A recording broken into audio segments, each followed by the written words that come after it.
I currently live together with my boyfriend, Michael, of 5 years. For the last 1.5 months we also hosted a good friend of mine, Carolyn, who moved due to a new job but had some problems with the rental agreement. Carolyn does know my boyfriend, although not very well, as we only spend a handful of outings as a group. Now during the first few weeks everything was pretty okay in our home. Carolyn took care of a chunk of housework, my boyfriend and I worked, and in the evening we would hang out together. Carolyn and my BF had very little one-on-one interaction, it was pretty much always the three of us. However, Carolyn started to approach me specifically during times Michael was not around and told me in her professional opinion, she is concerned about how Michael treats me. For context, she is a social worker that works a lot with troubled family, spousal abuse and the like. I had no idea what she was referring to, and when asking for examples, she only said we will talk later. Well, that later was last week. My mother called me to come over for some coffee, but specifically asked for Michael to not accompany me. I didn't think too much about that, since mom does not approve of my relationship with Michael. Anyway, when I arrived it was my mom, my dad, a friend of Carolyn and me and Carolyn. And they set up an intervention. Carolyn had told them that Michael is abusive, that I was unwilling to accept that, and that it was necessary for them to help me get out of my relationship. She brought up some examples of that abuse and talked about how she sees these things all the time in her job. Her examples, however, were factually wrong, grossly overstated and some just plain stupid. The whole thing spiraled out of control. Carolyn and I got into a shouting match, with my mom supporting her. Eventually my dad stepped in and I left angrily. On my way home I texted Carolyn that she has 3 days to get out of my house. No surprise, my mom took her in the very next day. When Carolyn showed up to get her stuff, she again began to talk to me about how she knows what she's talking about, how I should listen to her opinion, because she is a social worker and so on. Honestly, I pretty much just ignored her, however I was thinking if maybe I should at least give a short notice to her workplace. Because if she evaluates my living situation as an abusive household, based on completely nonsensical examples, while harkening on and on about her professionalism, I do wonder if she has also overreacted in her workplace. Edit. I really should have posted some of the things she mentioned. She for example thinks Michael is financial abusing me. The reason is he is currently back in school to get additional qualification for his job. This means he only has a small income from a mini job. However, he does have a somewhat expensive hobby. So, I'm paying for about 70–80% of our fixed expenses at the moment. However, just a few years ago the situation was reversed. I was in university, he worked full-time. At that time he paid the majority of our expenses. She talked about him forcing me to work out, even though I pretty much always complain. I'm a lazy bum, a couch potato. I hate working out or sports in general. But I specifically asked Michael to help me work out, he is a sports therapist. And his forcing usually means pulling my blanket away or tickling me until I get up. It is 100% playful. She talks about stealing because Michael wears my clothes sometimes. Yeah, no kidding, we literally have put together all of our clothes since we are roughly the same size. She thinks he is dumping house chores on me despite not working full-time. I cook, we share doing the dishes, I iron the laundry, Michael is bad at that. Every other chore is done by him. She thinks he is an alcoholic because he drinks wine or beer sometimes at dinner. Well, I don't drink at all. One drink, maybe 2–3 times a week. We are in Germany, 80% of the population would be classified as alcoholic with that reasoning. Not the idiot. I didn't think it was appropriate to talk to her work, even though she seems a bit ridiculous, until you brought up that she may also be overshooting in her work cases. That's actually not a small reason. Another point is that she apparently never tried to have a sit-down private talk with you and ask how you feel about you and your relationship. It's really harmful when abused partners don't receive help, but it can be equally harmful to accuse someone of abuse if they aren't abusive, especially if done by a professional with some power. Not the idiot. I didn't think it was appropriate to talk to her work, even though she seems a bit ridiculous, until you brought up that she may also be overshooting in her work cases. That's actually not a small reason. Another point is that she apparently never tried to have a sit-down private talk with you and ask how you feel about you and your relationship. It's really harmful when abused partners don't receive help, but it can be equally harmful to accuse someone of abuse if they aren't abusive, especially if done by a professional with some power. Not the idiot. Usually I'd say keep work and personal issues separate. I'd even let it go if she just privately said something to you. However, getting your family involved, planning an intervention, and the reasons you listed shows how she carries herself professionally, and even if nothing will come from it, her workplace needs to know her biases and metrics. I also believe that she is using her position to cause undue influence, and she doesn't actually believe the accusation she has made. My sister and I are twins. We are both in the same chemistry class. We both want to go to med school. We're not in the United States. We recently had a test and I scored a 96% and she scored 28%. She normally scores low grades and I normally score high grades. We are Indian and our parents basically tell us that our privileges are linked to our grades. We get good grades, we get more allowance, we get more TV time. We get grounded for bad grades. Our parents consider a good grade is more than 75% and a bad grade is less than 50%. I was obviously very happy with my grade and was eager to tell my mom and dad, whilst my sister broke down in tears, as this is the third test she has failed in a row. Before anyone asks, no, she does not have a mental disability. On our way home, she begged me to not mention the test grades to our mom and dad and just pretend that we haven't gotten them back yet. I said no, and she cried as we walked in. When our parents got home I told them about my 96% and they congratulated me. My sister was asked about her grade and she told them. They obviously were very disappointed and grounded her for a week. My sister has been insanely pissed off at me, saying I can't get over my golden child complex and let her live in peace for even a day. To be honest, her last grounding had just ended the day before because she failed a maths test.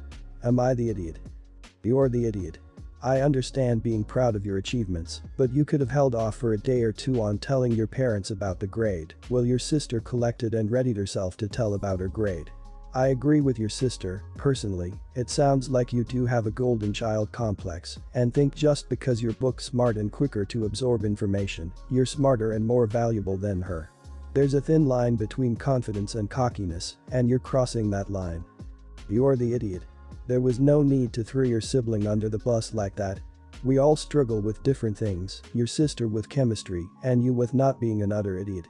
Next time, instead of making your sibling's existence miserable for your own selfish satisfaction, how about you help her out with study?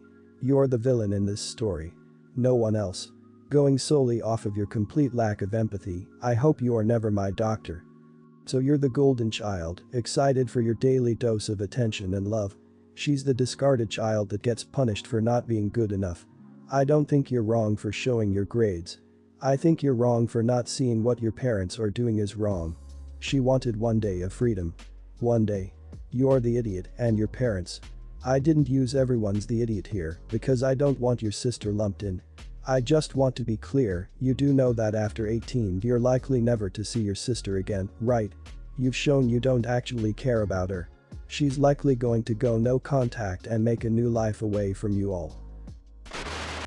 I, 14, am born on Halloween, and almost all of my birthday parties have been Halloween themed. I live in a country where trick-or-treating doesn't happen, but parties occasionally do. Hannah, 15, is a girl who joined our school beginning of this academic year, so she hasn't been in the school for long. And didn't know about my birthday when she celebrated hers, important later. So on Monday, I was sitting with my friends and the topic of what I wanted to do on my birthday came up and I said Halloween party as usual. Suddenly, Hannah speaks up and is like, no. You can't do that. You're copying me. And I asked her why. She said that she had a Halloween-themed birthday party in May, which is as far from October as possible, and that I should let her be the special one this year. I told her it was practically tradition for me to have a Halloween-themed birthday cause I'm actually born on said day. Now keep in mind it really isn't a holiday in our country, but people do know a bit about it, but not that much. So she says, just because your birthday falls on it this time doesn't mean you were born on it, and I'm just sitting there looking at her confused. Friend 1 asks her WTH she's talking about. So she says it falls on the last Sunday of October. Just cause you are born around that time doesn't mean that you have keep a party. And another friend is like, do you know anything about Halloween? She basically refused to believe it doesn't change every year and kept on trying to convince me to have a normal birthday party. I kept refusing and she walked away saying that I'm just a copycat. A friend said she was the one who copied me, but I reminded them that Hannah didn't know about my birthday then. Some of my friends tried to change my mind cause she's new, but others are happy to have 2 Halloween parties in a year. I really don't want to change because last year I didn't get to celebrate cause of the pandemic, and so this year I was really excited for it. Also, this is my last year in school, and I'll probably never meet these people again. Not the idiot. Your birthday is Halloween, which is cool. Her birthday is May, and she has a Halloween birthday, which is cool. No one gets to dictate how another person celebrates their birthday, and it's absolutely fine for you two to wonder about this now, when you're kids.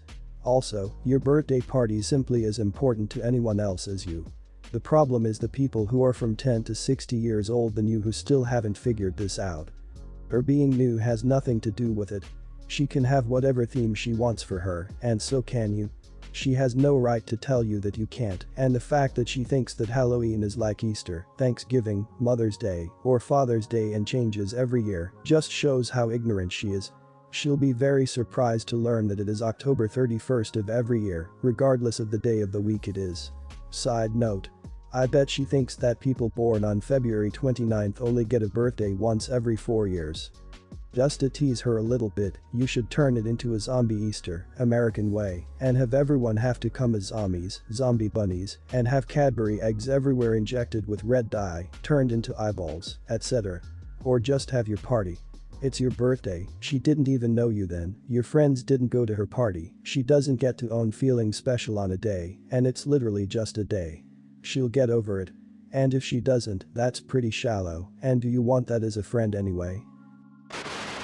The majority of the time, I fly my son to his dad, I do my own thing while they spend time together, and then I fly back home with him. In the summer my sister had to go on a 3-week work trip that she couldn't get out of. She asked me to look after her daughter while she was away because she had no one else who could. The period overlapped with the time I had to take my son to see his dad. I ended up taking my niece with me on the trip. The problem is that my son is close to my niece since I watch her often, and he always follows her around whenever they're together. So, he wanted to do everything with her and would barely spend time alone with his dad. My husband, just to clarify that we are married but have been separated for a long time, was blaming me and was telling me I should have told him I needed to babysit and he would have come to collect our son himself, or he would have made different plans, instead of having to rearrange everything last minute to fit in my niece. I know he's lying about coming himself because when we were making arrangements for this trip, I suggested he come and get our son so I could go on a girls' trip with my friends originally, and he said he had a busy 2 weeks before our son arrived so that he wouldn't have so much work to do while our son was with him, so he couldn't find the time to fly here to collect him. He is still telling me I need to make up for the time I ruined in the summer, and I'm starting to feel guilty. Am I the idiot? Not the idiot. If your husband wants to start dictating the circumstances of his visits with your son, he can start putting effort into actually facilitating the visits. Yes, it would have been nice for you to have given him a heads up that your niece was coming on the trip, but since it very likely wouldn't have changed anything, like him getting on a plane to pick up your son, the oversight doesn't make you an idiot. You're the idiot here. Sounds like you overcommitted, undercommunicated, and just assumed it would be fine. You knew you had to fly to your husband to bring your son to see him, so what would you do with your niece? Oh, I'll just fly her with me, no big deal. Is this normal for your family and friends? For me, I would have thought getting on a plane was an instant no-go, because I'm obviously not putting anyone's kid, even my niece, on a plane unless that, specifically, was the plan. Then there's the whole the relationship dynamic between the kids. You probably knew this was a bad idea. But you did it anyway. Yeah, you're gonna need to make it right. In my humble opinion, you owe your husband some time. You're the idiot, your ex is right. You should have given him a heads up about adding additional people to his one-on-one time with his son, even if it was unintentional. Think about like this: would you be mad if roles were reversed? You absolutely would. Also, to add in that dig about him not coming to get his son because he said no to getting him when you were trying to go a girls' trip was unnecessary. If you all have a custody agreement, which it sounds like you do, that's not his responsibility to change his schedule to accommodate your personal time. You agreed to deliver your son to him, so live with it. My 17 mom has been seeing this guy for a couple years now. For reference, he's basically old enough to be my grandfather. He's like a year younger than my grandma, I think. My mom had me young, so there's a good age difference between them. When I first met him, he seemed okay, but he's turning out to be really toxic. Manipulative, demanding, honestly like a child. He never compromises on anything with her, and 90% of the time, my mom ends up crying after interacting with him. He also refused for a long time to put a label on their relationship, and I don't even know if they're together anymore. Well, about a month ago now, I went up to her house. I live with my grandma to help my younger brother with his homework. My mom took that opportunity to tell me she's pregnant by this dude. My grandma and I both agree that he probably got her pregnant on purpose to make sure she'd stay. I had a panic attack on the drive home because of this, as my biological father wasn't the greatest, but my mom married him because she was pregnant with me, so I still am, scared she was gonna marry him, so she didn't have to raise the kid by herself. Now the issue. I don't want this kid. I really don't. I don't want to be part of its life. My mom hasn't been the absolute greatest for the past while either. Well, there is some tension because of her. The biggest reason is her baby daddy. I can't stand him. And this has been translating into my feelings for the child. My mom and grandma have both asked me to look past it because it's not the baby's fault, but I just can't see this kid as my sibling. I want no part in its life. I feel like an idiot for this though, because of the pressure my mom and grandma are putting on me to put those feelings to the side. So I'm conflicted on whether I really am an idiot here or if I'm valid in wanting to avoid the child. Not the idiot. Neither is your mum, really, but I didn't want to say no idiots here because the baby's father sounds like a tool. It sounds like she's made some bad choices, but she's right in that an innocent baby isn't to blame for it. You would be the idiot if you treated it badly or like it doesn't exist. You already live with your grandma. Realistically, how often are you going to see this child? Are you going to be expected to look after it? As others have said, this baby, sibling or not, is not your problem, not now, in the future or ever. You're not responsible for your mum's actions. You're also not a free babysitter. You do not have to take any role in that child's life if you do not want to. Your mum and grandma can heap the pressure on all they like, it'll only cause you to resent the kid further, and possibly them too. Not the idiot. You don't have to be involved in anyone's life. Not connecting and mistreating aren't the same thing. If you mistreat the baby because of how you feel, then that's different, but what I'm understanding is that you just don't feel connected to it because of all the drama going on around the pregnancy, and that's totally okay.